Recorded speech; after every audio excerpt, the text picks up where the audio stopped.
Hi everyone, my name is Envy from envytheinsane.com, and I'm on my monk continuing my quest to solo Glory of the Ulduar Raider 10-man.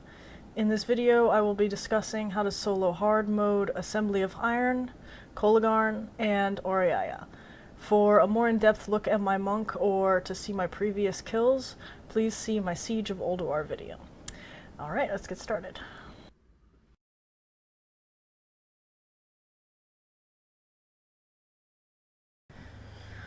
Alright, for the Assembly of Iron, the achievement we need to get is I choose you Steelbreaker, which essentially means to kill him last of the three.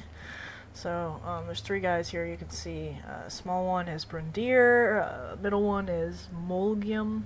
I'm not quite sure if that's pronounced right or not, whatever. And then the big guy is Steelbreaker. So for hard mode we need to kill him last, and basically how the fight works is these guys, they don't share a health pool, so you kill them one at a time, and then when one dies the rest reset to full health, so AoE damage is kind of useless. So they reset to full health, and then also when one dies the remaining ones gain one or two abilities that make them harder to deal with, and so that's why it's hard mode to kill Steelbreaker last, because by the time you kill the other two, he's just got all these extra buffs and abilities that make him do a ton more damage. So this is going to be the first real challenge in here to solo. I'm definitely doing it in my Brewmaster spec. I know for sure I can't do it in Windwalker. I need as much mitigation as I can to handle these guys. So it might be just a horribly long and boring fight, but yeah, that's the only way I can survive it. So there's that. For other achievements, we have there's one achievement for killing each of the guys last. So obviously those contradict each other. Those have to be done in separate lockouts. You can't kill two different guys last, right? So there's that. And then but I'm on your side. This is basically for being under the effect of an iron boot flask when you kill him. So I did purchase an iron boot flask, but because it has a 1 hour cooldown, I'm gonna hold off on taking that until I'm close to killing them. And then I can't do that while stunned, is for just basically keeping Brundir interrupted. He's pretty much chain casting something the entire fight, and so if you kill him first, and if you have at least two people on him interrupting him, then you should be able to get that. I won't be able to, though, just because, like I said, he's pretty much chain casting it, and I won't be able to keep him interrupted the entire time. Okay, so that is the achievements, and I'm gonna go ahead and pull the boss, I guess. So like I said, this is the first real challenge. I have my Legacy of the Emperor buff, I have a agility flask, and a haste food buff on, and I'm just gonna do my best to mitigate as much as possible, and we'll see how it goes.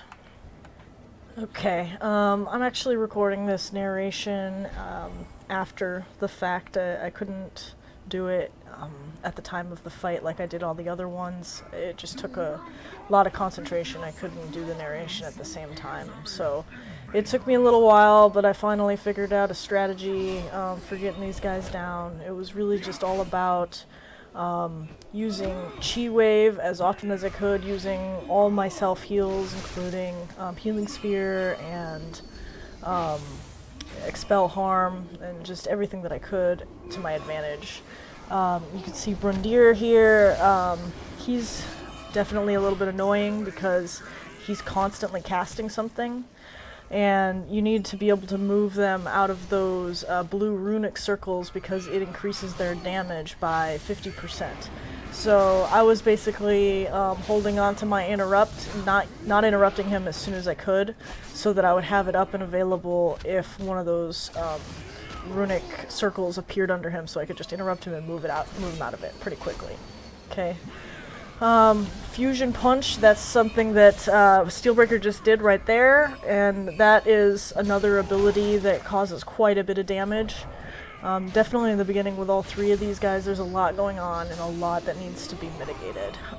So I was trying to use Diffuse Magic and Guard to mitigate those. If not, you can actually just kind of go backwards. I would roll backwards and try to get out of it sometimes. So they were like that one right there, and you can kind of just avoid the damage by doing that at the last second. Overload. It's on the screen right now, so that's something that Brundir casts. If you're near him, when that goes off, it will stun you, and so that's another thing that you just have to be aware of and do your best to avoid, because being stunned, that's time that you can't dodge, that you can't parry, that you can't heal or anything, so it's just time that they're all beating on you, and you don't want that to happen. So, yeah, just really using Chi Wave on cooldown and using all my other abilities to their advantage, or to just mitigate as much damage as possible. After Brundir dies, the other two gain new abilities, and one of them that you'll see shortly here, Molgium does a death rune, which is like a bright green like runic thing on the ground that you need to move out of. I'll point it out when it comes up, but so that's an ability that he gains after one of the other guys dies. And that's important to be aware of, that you're continuing to kite them, and you're continuing to move out of things that you don't need to stand in, and continuing to just avoid as much damage as possible. So there it is, that's the death rune right there. And can kind of just move out of that, kite them out of it. It's definitely much easier once Brundir is down, because you don't have to worry about interrupting anymore. And so they can just follow you wherever you need to go, and you don't need to worry too much. And yeah, you can see that Steelbreaker does that fusion punch pretty often. Guard is really good to have up on cooldown, and if you combine that with a Chi Wave afterwards, that'll increase the healing that Chi Wave does for you by 30%. So, important to take advantage of all those tiny little things, and all my little healing spheres that are everywhere, and just everything.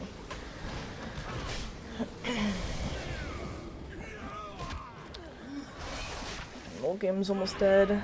So once he goes down, it actually is quite a bit easier from there. I think the hardest part about soloing this is just dealing with all the damage of all the different guys and everything going on all at once. Once you've only got one guy to concentrate on, it's a lot easier. He does have, extra buffs and abilities from the other two being dead that make him do more damage, but it's only one person that you now need to concentrate on rather than everyone else. Plus he also gives me this buff right here that makes me do 200% more damage for the next minute. So I'm hitting him pretty hard, and you can see he's going down incredibly fast. So, he's hitting me hard, but I'm hitting him back just as hard, and it's, just like I said, you make use of Guard right here and Chi Wave. That keeps me healed up pretty well throughout the fight, and I could just kill him and burn him down.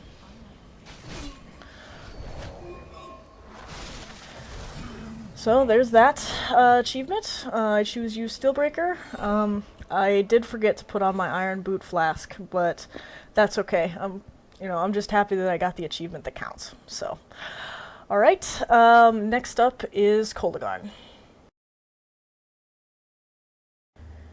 Alright, for Kologarn, the achievement that I need to get is Disarmed, which is basically to kill both of his arms and then himself all within 12 seconds of each other. So basically you've got Kologarn here, and then you have his right arm and his left arm as separate entities that you can attack. And killing the arms will essentially do 15% of the body's health in damage. So if I were right now to go and kill one of the arms, it would knock him down to 85% immediately just from that. So that's the important thing to understand with this achievement, is because if you burn the body too quickly and get it too low, then killing one arm might kill the body, and then the fight is over, you didn't get a chance to kill the second arm, and you don't get the achievement. That's a problem that I've seen a lot with large groups, and people just start to nuke the body. And so you definitely have to be aware of how many people you have and make sure that everybody understands this achievement. This is definitely one of the ones that get messed up the most.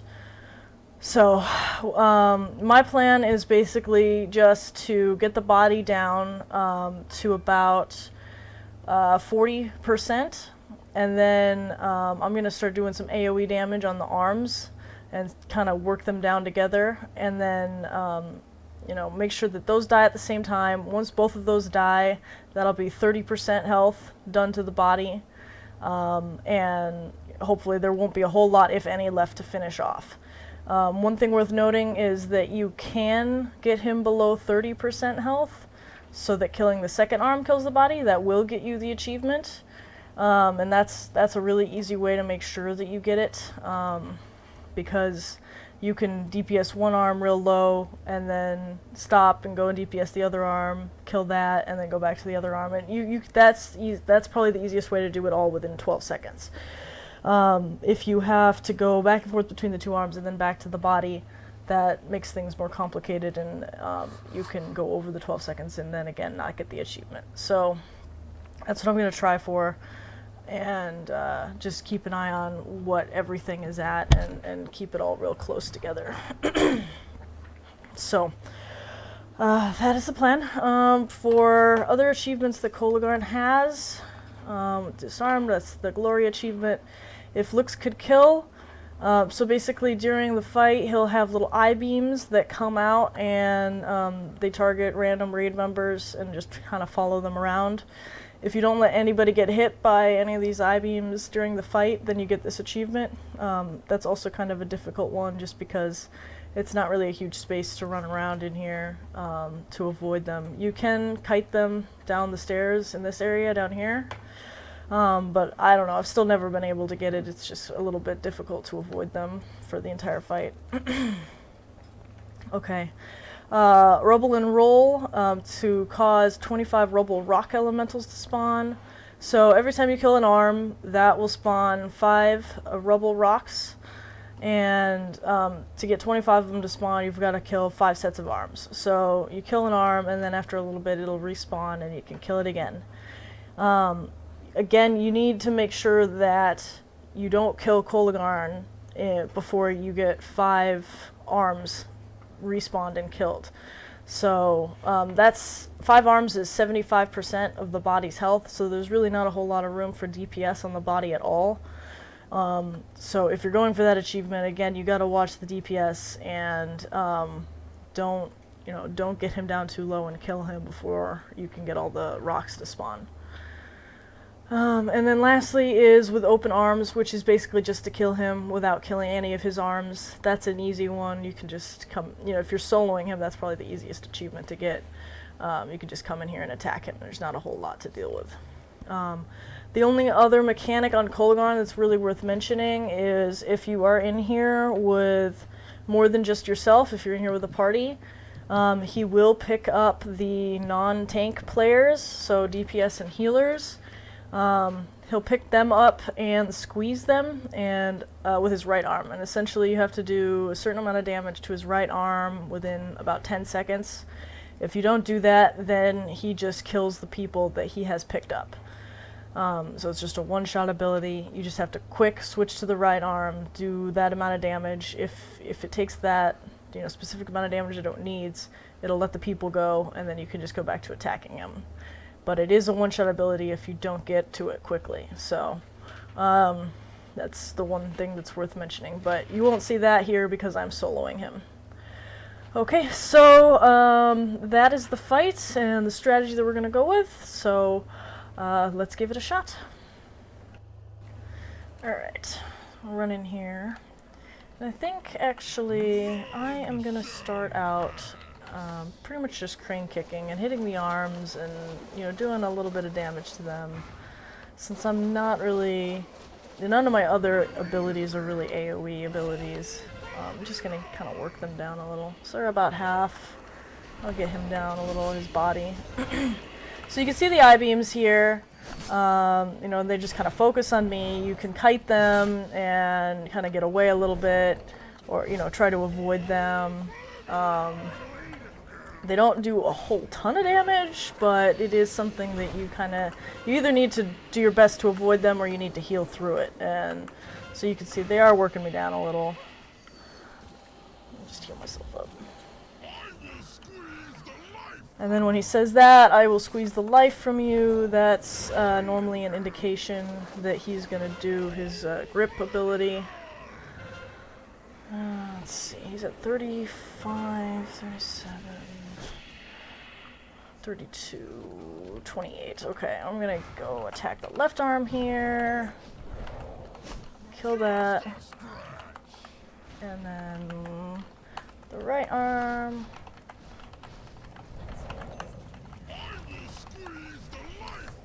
Whew, that was a close one. If you saw on my little sidebar here, I had about 1 second left. So, you know, there are cleaner ways to do the fight.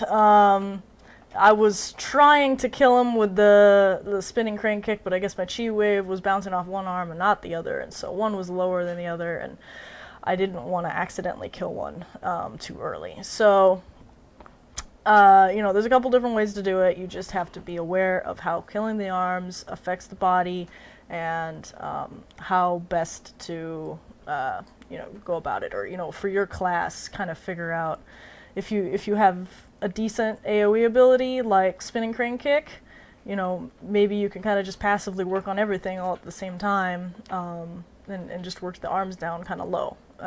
If not, like on my rogue as a combat rogue, I wouldn't really be able to do that, and so I would single target each of the body, get that down to about 30%, and then the arms, get one arm down low, and then the other one kill it, and then go back to the first arm, and yeah.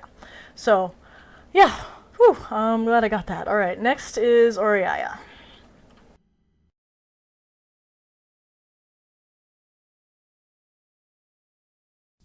For Auriaya, the achievement I need to get is Crazy Cat Lady, which is simply to kill her without killing her 2 Sanctum sentries that are following her around.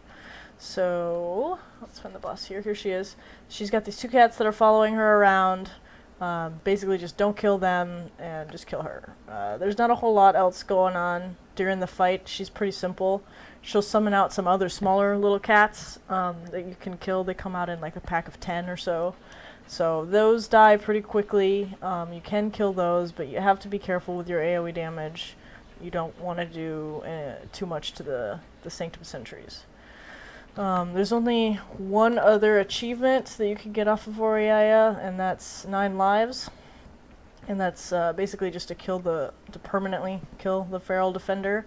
So the other thing with this fight is she will have this other cat called the Feral Defender that spawns about 1 minute into the fight.